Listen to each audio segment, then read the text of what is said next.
Filing deadlines, record retention, and timing requirements. When must the real estate report be filed?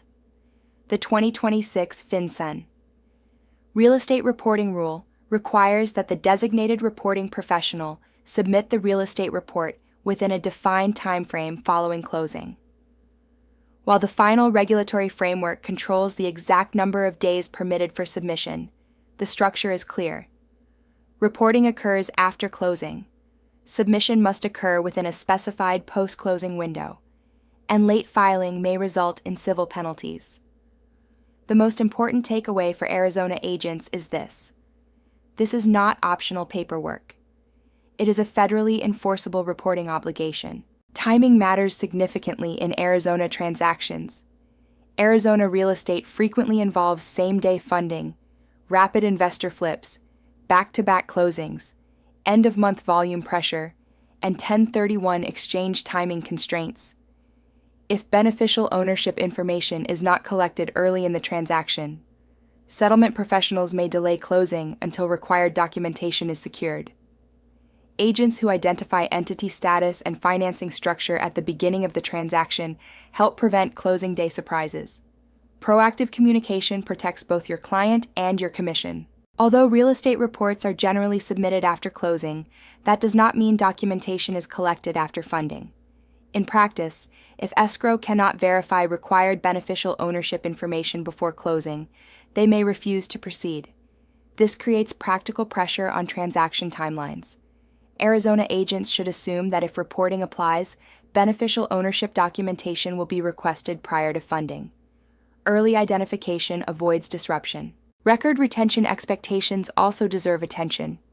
While the reporting obligation falls on the settlement professional, federal anti-money laundering frameworks typically require reporting parties to maintain supporting documentation, retain identity verification records, and preserve transaction details for defined periods.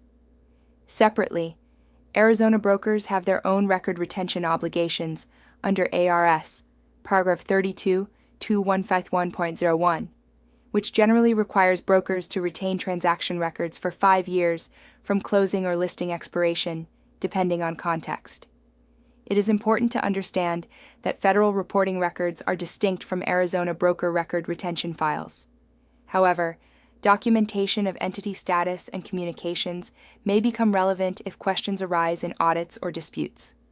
Organized transaction files remain essential. Failure to comply with federal reporting requirements can result in civil monetary penalties, significant fines, and potential criminal exposure for willful violations.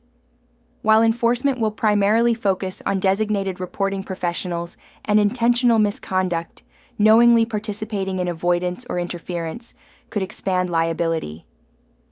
Under broader Bank Secrecy Act frameworks, civil penalties can be substantial per violation. Arizona licensees should never assume that reporting requirements will not be enforced.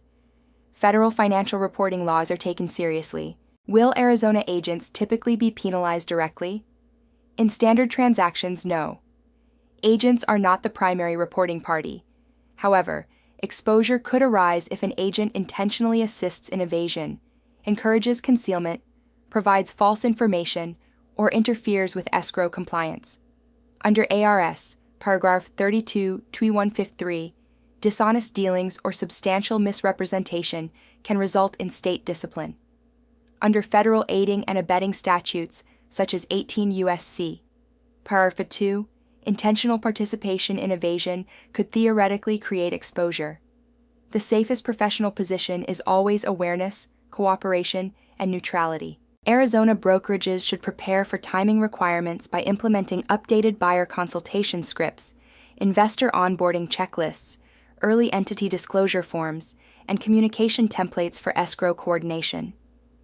This is particularly important in offices that regularly handle investor-heavy transactions, LLC portfolio acquisitions, wholesale assignments, or short-term rental markets.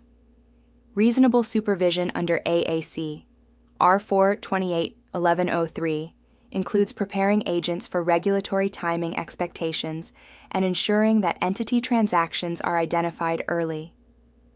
This section clarifies that the real estate report is filed after closing, is federally enforceable, is subject to timing requirements, and is supported by documentation retention obligations.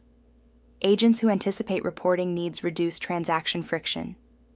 Agents who ignore them create last-minute risk.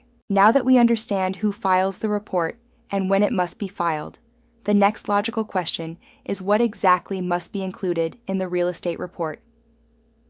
Section 4.3 will examine the transaction-level data submission requirements in detail.